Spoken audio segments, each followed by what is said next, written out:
20 बच्चों के आसपास जिन्होंने सुसाइड कर लिया। उस बच्चों की मौत इससे बुरा क्या हो सकता है। तो कई साल से कई पेपर लीक हुए, बच्चे नाराज हैं। और ऐसा नहीं कि मामला केवल नीट का है, नीट तो एक चेहरा बन गया इस चीज़ का। धीरे धीरे एक माहौल ऐसा बन गया कि पेपर लीक हो रहे हैं, सरकार कुछ कर नहीं रही। सिचुएशन भी आप में किसी ने पूछा कि जंतर मंतर पे जो हुआ वो भी तो एक केस स्टडी है। क्या पता अगले साल एग्जाम में पूछ लें आपसे कि जंतर मंतर वाले सिचुएशन को कैसे हैंडल करेंगे आप, अगर होती है तो। आप एक सिविल सर्वेंट के नज़रिए से सोचेंगे तो मेरे ख्याल से मामला बेसिकली इमोशनल इंटेलिजेंस का ही है और कुछ ज़्यादा है नहीं।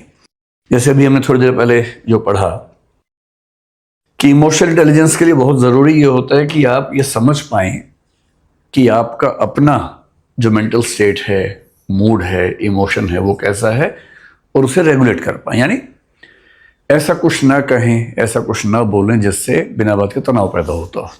भाई किसी को आप अनावश्यक रूप से तनाव देंगे सामने वाले व्यक्ति को तो परेशानी तो होगी ही। अब ये प्रशासक के लिए किसके लिए है कि एम्प्लॉयज़ को, स्टाफ को, जनता को ऐसे परेशान ना करे। और नेताओं के मामले में, सरकार के मामले में कि जो जनता के समुदाय आपसे नाराज हो सकते हैं वहां इस बात का ध्यान रखना है। अब मैं आपको 2 एग्जांपल लेके समझाता हूं। जुडिशरी का बड़ा सम्मान करना चाहिए, मैं करता भी हूं, लेकिन अगर मैं अपने वर्तमान चीफ जस्टिस ऑफ इंडिया जो हैं सूर्यकांत जी, अगर 2 इंसिडेंट्स की बात करूं, ये जो आंदोलन है, आंदोलन तो बहुत पीछे से इसकी बैकग्राउंड बन रही थी। कई साल से कई पेपर लीक हुए, बच्चे नाराज हैं। और ऐसा नहीं कि मामला केवल नीट का है, नीट तो एक चेहरा बन गया इस चीज़ का।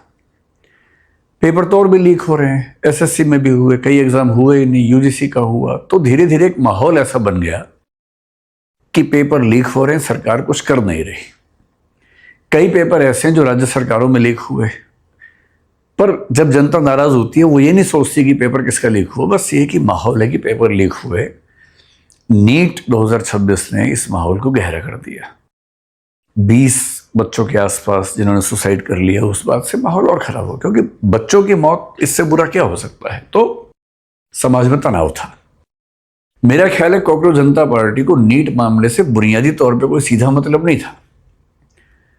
आप अगर इंसिडेंट की क्रोनोलॉजी देखें तो कैसी चीजें बिगड़ती हैं सरकार के लिए भी, ब्यूरोक्रेसी के लिए भी। 1.5-2 महीने पहले चीफ जस्टिस ऑफ इंडिया ने किसी व्यक्ति ने कोई पिटीशन डाली और उसको लगभग झिड़कते हुए ये कहा कि बहुत सारे ऐसे युवा हैं जो अनएम्प्लॉयड हैं, मतलब अनक्वालिफाइड हैं, अयोग्य किस्म के हैं, और क्योंकि उनके पास कोई एम्प्लॉयमेंट के लायक कुछ है नहीं, इसलिए वो क्या बन जाते हैं, एक्टिविस्ट बन जाते हैं, सोशल मीडिया करने लगते हैं, मीडिया करने लगते हैं। और साथ में कहा कि वो लोग पैरासाइट्स हैं या कॉकरोचेस हैं। अब ये स्टेटमेंट अगर ना होती तो कॉकरोच जनता पार्टी भी ना होती। और इसका मतलब ये हुआ कि एक बहुत ऊंचे पद पर बैठे हुए व्यक्ति के मुंह से निकला एक वाक्य कितना भारी पड़ सकता है। आप लोग कल को सिविल सर्वेंट्स बनेंगे, आईएएस बनेंगे, कलेक्टर बनेंगे, एसपी बनेंगे। ध्यान रखना है, सबसे जरूरी है अपना वाक संयम, अपनी अभिव्यक्ति पर कंट्रोल करना। उन्होंने कह दिया कॉकरोच, जनता नाराज हुई। जेन जी में सोशल मीडिया पर बहुत सारी चीजें चलने लगी कि कॉकरोच कहा, कॉकरोच कहा। उसके बाद कोई ये नहीं देखता कि एग्जैक्ट स्टेटमेंट क्या थी।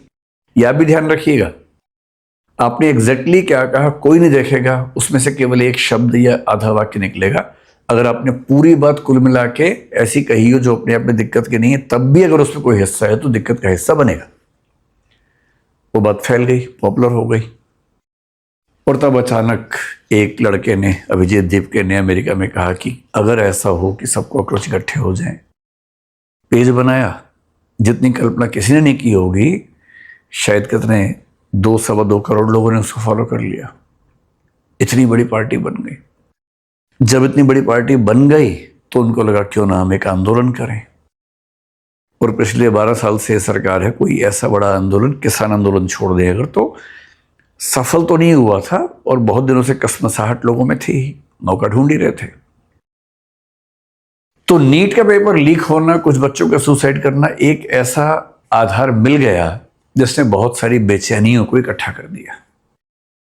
इसलिए अगर आप सोचते हैं कि जंतर मंतर पे केवल नीट वाले बच्चे आएंगे, ऐसा नहीं है। उसमें तो हर तरह के लोग आएंगे। इस आंदोलन के जो 3-4 नेता हैं उनमें से कौन नीट वाला है? कोई नहीं है। वो तो जो समाज में बहुत लोग अलग अलग वजहों से नाराज हैं, उन सबकी नाराजगी को एक मंच मिलने वाली बात है। और इसकी शुरुआत कहां से हो रही है? एक ऐसे कथन से जिससे बचा जा सकता था। मैं सोचता हूं कि अगर एक ऐसा कथन उनके देने से इतनी बड़ी पार्टी बन गई नाराजगी में, तो उन्हें बहुत केयरफुल हो जाना चाहिए था कि ऐसी गलती फिर ना हो। पर कल मैंने फिर एक स्टेटमेंट सुनी है कि जो जंतर मंतर पे पुलिस की हिंसा हुई और उसके बाद एक पिटीशन वहां पर हुई कि पुलिस को रोका जाए, उसकी जांच की जाए, ऐसी कुछ पिटीशन हुई। अब मान लीजिए कि सुप्रीम कोर्ट में चीफ जस्टिस की अपनी बेंच थी, 3 जजेस की शायद थी बेंच। मान लीजिए उनको यही कहना था कि भाई इस मामले को हाई कोर्ट में ले जाओ, सुप्रीम कोर्ट में मत लेके आओ। ठीक है, प्रोसीजरल ऐसा मामला हो सकता है कि इसको हम नहीं देखेंगे, हाई कोर्ट देखेगा, और हाई कोर्ट की बिल्डिंग में पड़ोस में वहीं चले जाओ। पर यह बात कहने के कई तरीके हो सकते थे। एक तरीका क्या हो सकता था कि your petition seems to be logical, आपकी बात ठीक लग रही है, लेकिन इसके लिए सही मंच जो है वो दिल्ली हाई कोर्ट है, न कि हम हैं। इतना कहने से शायद कोई नाराज ना होता, पर कथन क्या आया? डोंट वेस्ट आवर टाइम, हमारा समय मत खराब करो। बेशक पूरी स्टेटमेंट ये है कि don't waste your time, don't waste our time, your time is more precious than ours. पूरी स्टेटमेंट भले ये रही हो, पर ऐसे नाजुक मौके पे जब पूरा देश बेचैन है, जब मतलब बच्चों की पढ़ाई के विजुअल्स पूरे देश ने देखे हैं और देश के अंदर ही अंदर सरकार को लेकर, शासन को लेकर नाराजगी है, उस समय सीजीआई का फिर से कहना डोंट वेस्ट आवर टाइम, यानी बच्चों पर जो लाठीचार्ज हुआ, हिंसा हुई, उस पर बात करना, उसका वीडियो देखने की बात करना, वो आपको लगता है कि टाइम की वेस्टेज है? बेशक लगता हो, पर कहने का भाव क्या होना चाहिए था? सबसे अच्छा क्या होता कि आपको स्टेप लेते या स्टेप लेते हुए दिखते कि उन बच्चों को एक भरोसा जगता कि हाँ, अगर सरकार नहीं सुन रही है तो कम से कम सुप्रीम कोर्ट सुन रहा है। नहीं संभव था तो प्यार से बोलना था कि भाई हाई कोर्ट चले जाओ और वहां आपका जो भी पिटीशन है सुनवाई हो जाएगी। वो भी नहीं करना था तो कम से कम खराब तो नहीं बोलना था ना। ये बोलना कि डोंट वेस्ट आवर टाइम, इसका मतलब है कि आप जो पहले से नाराज है उसको और नाराज करने का मौका बना रहे हैं, परिस्थिति बना रहे हैं। तो ये इमोशनल इंटेलिजेंस की कमी का मामला है कि अपने इमोशंस को ठीक से न समझ पाना, ठीक से रेगुलेट न कर पाना, ऐसी बात बोल देना जिस बात से इमोशनल रिएक्शन बहुत खराब हो सकती है। और सरकार के फ्रंट पे क्या है? सरकार के फ्रंट पे ये है कि सरकार की एक जिम्मेदारी है कि मतलब जैसे हमारे लेवल पे होता है कि मैं दूसरे व्यक्ति के इमोशंस को भी समझ सकूं, मन स्थिति को, मूड को समझ सकूं, और ऐसी कोई हरकत ना करूं, ऐसी कोई बात ना कहूं जिससे उसको बिना बात के परेशानी बढ़े, तनाव बढ़े। ध्यान रखना पड़ता है प्रशासन में क्या करना होता है जनता के लिए, सरकार में क्या करना होता है जनता के लिए, या जो प्रेशर ग्रुप्स हैं, इंटरेस्ट ग्रुप्स हैं, उनको लेकर हम कुछ ऐसा न कर बैठे। उनकी मनस्थिति को पहले ही समझ लें। यहां सरकार से जो गलतियां हुई, पहली बात तो सरकार सही समय पर भाप नहीं पाई कि नाराजगी या बेचैनी का स्तर क्या है। हम ही नहीं भाप पाए। हम तो खैर, हमारे पास इतना तंत्र नहीं है कि आईबी हमारे पास हो, सब चीजें हमारे पास हो, लेकिन मेरा भी ख्याल था कि शायद बहुत होगा तो क्या 2-4-5 हज़ार लोग आ जाएंगे। सरकार के पास तो आईबी है, सरकार के पास तो और भी तरीके हैं जानने के। सरकार भी नहीं भाप पाई कि नाराजगी इतनी ज्यादा है कि शायद लाखों की संख्या इकट्ठी हो जाएगी। और जब एक मूवमेंट शुरू होता है तो उसके बाद जितने लोग नाराज हैं किसी किसी वजह से, ये विपक्ष के दल, वो सब उसके अंदर शामिल हो ही जाते हैं। ये तो हमेशा होता है, चाहे इस सरकार के खिलाफ हो, चाहे पहले की सरकारों के खिलाफ हो, ये तो हमेशा होता है। अब स्थिति क्या है? अब स्थिति ये कि सरकार नाराजगी बच्चों को नहीं समझ पाई, आंदोलन खड़ा हो गया। अब सरकार को करना यह है कि इस स्थिति को रेगुलेट कैसे करे, और रेगुलेट करने का तरीका है कि उनको समझा बुझा के कैसे शांत करे। सरकार ने कोशिश की कि किसी तरह से इस्तीफे वाली बात से मामला हट जाए, जैसे कि सोनम वांगचुक की स्टेटमेंट से ऐसा लगा भी, पर ये बच्चे अड़ गए हैं कि हम तो इस्तीफा लेके मानेंगे। सरकार के सामने दुविधा क्या है? एक तो धर्मेंद्र प्रधान, ये सरकार के लिए बड़े क्रूशियल मिनिस्टर है, तो सरकार हर तरह से कोशिश कर रही है कि इस्तीफा ना देना पड़े। वो ओबीसी का बड़ा चेहरा है, ओडिशा में इतने साल के स्ट्रगल के बाद मुख्यमंत्री इस पार्टी का बना, उसकी बड़ी भूमिका उनके पास रही। वो सब बातें एक तरफ है। शिक्षा मंत्री के तौर पर बाकी मामलों में शायद उनका काम बाकी पहले के मंत्रियों से बेहतर है, वो भी एक पक्ष सरकार के पास हो सकता है। पर अब सवाल ये रहा नहीं है। ये सवाल तो तब है जब कोई ऐसा मुद्दा ना फंसे। अब तो ये साख की लड़ाई हो गई है, नाक की लड़ाई हो गई है। और जो सरकारें बहुत कॉन्फिडेंस में होती हैं वो आमतौर पर इस्तीफे देती नहीं हैं। पिछले साल मेरे ख्याल से राजनाथ सिंह साहब ने एक स्टेटमेंट दी थी कि यूपीए की सरकार नहीं, एनडीए की सरकार है, यहाँ इस्तीफे नहीं होते मंत्रियों के। ये स्टेटमेंट दी थी उन्होंने। कोई भी सरकार जब कॉन्फिडेंस में होती है तो इस्तीफा नहीं देना चाहती है किसी मंत्री का, क्योंकि उससे इकबाल कमजोर होता है, उससे एक मैसेज कन्वे होता है सब लोगों को कि ये सरकार झुकाई जा सकती है, बस तुम एक मोर्चा बढ़िया सा बनाओ, आंदोलन बनाओ, सरकार झुक जाएगी, ये मैसेज कन्वे होने लगता है। तो सरकार तो पूरी कोशिश करती है, करेगी कि इस्तीफा न हो। आंदोलन करने वाले इससे नीचे मानने को ही तैयार नहीं है। तो अब ये मामला नाक की लड़ाई जैसा, साग की लड़ाई जैसा है। अब इसमें होगा क्या, कहना बड़ा मुश्किल है क्या होगा। सरकार अपने तरीके से कोशिश करेगी, आंदोलन अपने तरीके से करेगा। आंदोलन के पीछे समर्थन सारे विपक्षी दलों का हो गया है, तो अब ये तनाव ठीक ठाक रहेगा। इतना बड़ा मामला हो जाएगा, संभावना शायद सरकार को नजर नहीं आई थी, पर ये हो गया है। अब हो गया है तो क्या करना चाहिए। मेरा अपना मानना है कि जब सरकार किसान बिल लेके आई थी तब भी दुविधा ये थी कि किसान बिल को लोगों से बात करके, विमर्श करके क्यों नहीं लेके आए थे, क्यों अचानक पास करवा लिया। 1 साल से ऊपर समय तक आंदोलन चला, सड़कें जाम रही, अंत में सरकार को पीछे हटना पड़ा। तो ऐसा नहीं है कि सरकारों को पीछे हटना कोई बहुत बुरी बात है, कभी कभी ऐसा हो जाता है। सिचुएशन, आपने जो सोचा था सिचुएशन वैसी नहीं है, चीजें बहुत बिगड़ गई हैं, तो पीछे हटना भी कोई बहुत बुरा विकल्प तो है नहीं। भाई अंततः बच्चे तो देश के बच्चे हैं ना, वो कांग्रेस के बच्चे हैं या बीजेपी के बच्चे हैं ऐसा तो है नहीं, देश के बच्चे हैं।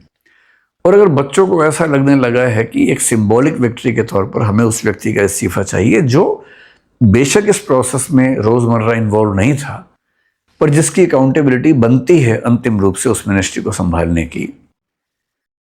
मतलब मेरा ख्याल है कि अगर मैं उस जगह होता या कोई और व्यक्ति शायद होता तो इस्तीफा कोई मांगे इसकी जरूरत नहीं थी। ऐसी घटना 2-4 बार हो गई, इस्तीफा अपनी ओर से दे देना चाहिए। और पहले हमारे देश में ऐसी परंपरा नहीं है, बहुत लोगों ने इस्तीफे दिए हैं। रेल की एक दुर्घटना होती थी, रेल मंत्री का इस्तीफा होता था। हमने ऐसा, जब हम स्कूल कॉलेज में रहे, ऐसी कई घटनाएं हमने देखी हैं। तो अब सरकार क्या करेगी, देखिए ये सरकार की इमोशनल इंटेलिजेंस की एक परीक्षा है। और मेरा ख्याल है कि अगले 1 आध साल में ऐसा कोई प्रश्न केस स्टडी के चेहरे में थोड़ा घुमा फिरा के आपके सामने आएगा और अगले 8-10 दिन में शायद कोई फैसला निकले। लेकिन इमोशनल इंटेलिजेंस में एक फॉर्मूला ये भी होता है, बड़े युद्ध जीतने के लिए छोटी मोटी लड़ाइयां हार जाना ठीक रहता है। और यदि कोई छोटी मोटी लड़ाई इतनी बड़ी हो जाए कि उससे सब कुछ खत्म हो सकता हो, तो कभी कभी अपमान का घूंट पी के या ये मान के कि अंततः बच्चे तो सारे देश के बच्चे हैं, एक आध स्टेप पीछे लेना कोई बहुत बुरी बात नहीं है। मेरी समझ में इससे देश के बच्चों के बीच में एक बड़ा अच्छा मैसेज भी जाएगा कि सरकार हमारी बात सुनती है, समझती है और समाधान करने में तत्पर रहती है। बाकी तो जो होगा सो होगा, आप भी देखेंगे, हम भी देखेंगे। और आप में से एक बच्चा पूछ रहा था कि सर हम आंदोलन में जाएं कि ना जाएं। भाई आप सबकी उम्र 18 साल से ज़्यादा है, अब छोटे बच्चे तो हैं नहीं। तो ये अपने विवेक से आपको तय करना है। अगर आपका ज़रा भी मन करता है तो जाइए, उस माहौल को देखिए। जब हम आपकी उम्र में थे तब मंडल कमीशन के खिलाफ आंदोलन हुआ था, हमने खूब पार्टिसिपेट किया था, बिना ये समझे कि मंडल कमीशन क्या होता है, समर्थन करना चाहिए नहीं करना चाहिए, पर हम गए थे, बड़ा मज़ा आया था उसमें। अगर आपका मन है तो कम से कम और देख के आइए कि माहौल कैसा होता है, कैसे वो बच्चे काम करते हैं। लेकिन एक्टिवली सपोर्ट करना है या नहीं, ये आपके विवेक का मामला है, अपनी सोच समझ का मामला है। आप जिम्मेदार हैं, अपने हर फैसले के लिए आप करें। और मैं ऐसे कई बच्चों को जानता हूँ अपने परिवार में जो लोग वहाँ गए और पूरा वहाँ का माहौल देख के आए। कुछ खुश भी हुए, कुछ ने ये भी कहा कि हमें उतना ठीक नहीं लगा, लेकिन कम से कम गए, उनकी चॉइस की बात है। तो जैसा ठीक लगे वैसा करेंगे। अब एक काम करते हैं, टॉपिक समाप्त हुआ, अब अगले टॉपिक पर चलते हैं। चलिए।